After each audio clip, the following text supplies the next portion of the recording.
Sammy, a fiercely protective older sister, defends her brother Danny from a bully named Justin at school. A fight ensues, and both children are sent to the principal's office. During the meeting, Sammy lashes out at her mother, Quinn, accusing her of not believing her and calling her a terrible mom. Quinn is heartbroken and left wondering if she's truly failing as a parent. Sammy's words, "You're a terrible mom," replayed on loop in her mind. A cruel and unexpected blow. Was Sammy right? Had she failed as a mother? Was this just a phase, a result of the stress of the move and the new school? Or was there something deeper, something more troubling that Sammy wasn't expressing? Am I a bad mom? Quinn couldn't help but think to herself. Quinn shook off these thoughts and opened the door to her office to find her supervisor, Dr. Dean Crawford, waiting for her. Dr. Crawford? Quinn motioned towards the half-empty office. What is going on? Dr. Murphy, it's wonderful to see you again. But you have ruined my surprise. Dr. Crawford took Quinn by the arm and led her to the elevator. What surprise? I have a procedure later today that I need to prepare for. Of course, doctor.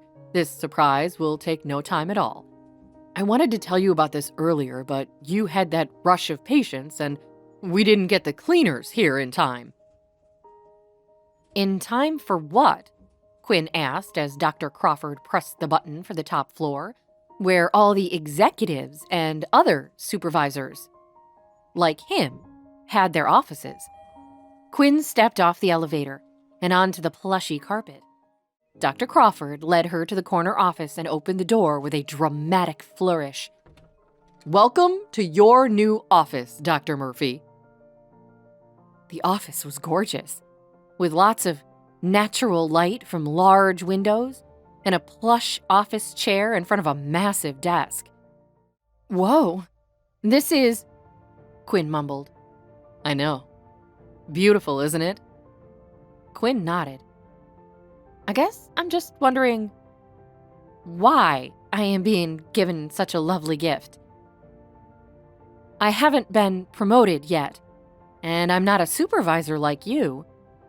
There was a pause, and Quinn felt a twist inside her gut. No, but you are a wonderful and talented surgeon, and we want our doctors to be happy and relaxed here at Roosevelt Memorial, even if they are doing tedious paperwork. Quinn nodded, but she was unconvinced.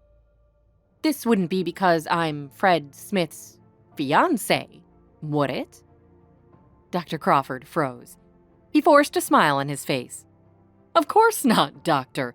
Mr. Smith is a wonderful benefactor of this hospital, but your work speaks for itself. These compliments didn't convince Quinn, but she had patience to get to. She needed to focus. Thank you, Dr. Crawford. I'm flattered.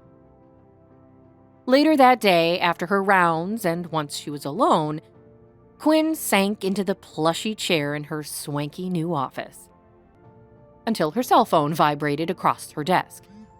She looked at the call ID, but it was a blocked number. She ignored the call. Probably a spam caller, she thought. The phone rang again. Quinn forced herself to sit up and answer the phone. Dr. Murphy speaking. How may I help you? Quinn was so tired she could barely get the words out of her mouth. Quinn, it's Fred. I've been calling you all day, Fred snapped.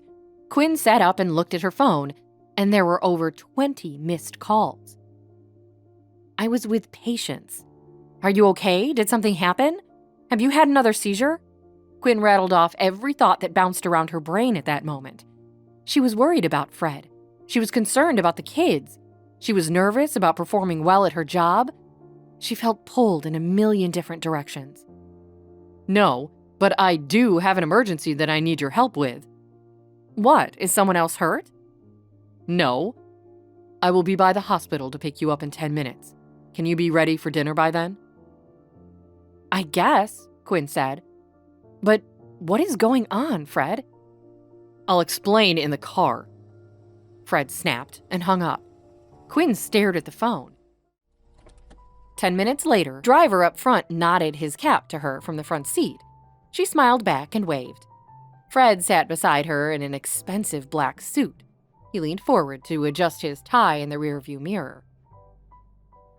That's what you're wearing? Would you have preferred my bloody scrubs instead? Quinn retorted. Fred held up his hands in surrender. You're right. I shouldn't have sprung this on you at such late notice. But if we continue this ruse of you being my fiancé, we have to prove to some significant people in my life that we are really in love. Quinn felt her body tense up at Fred's serious tone. She watched him fidget with matching diamond cufflinks and tug at his freshly pressed shirt. She felt very underdressed next to him. Who exactly are we meeting, Fred? Quinn smoothed down the wrinkles in her dress pants. Fred glanced over at her. We're going to meet my parents. Quinn's heart pounded against her ribs. Meeting Fred's parents was not something she had anticipated. The elaborate office, the forced smiles, the constant questioning, it all felt like a carefully orchestrated performance. Now, with the stakes raised and the spotlight shining brighter, Quinn wonders if she's truly ready to play this role. Can she convincingly portray a loving fiancé? Will Fred's parents see through the charade? And what secrets lie hidden beneath the surface of this seemingly perfect facade? Hey, I'm Jenny. If you're wondering what happens next, download the Pocket FM app now and listen to the exciting episodes of A Mother's Battle.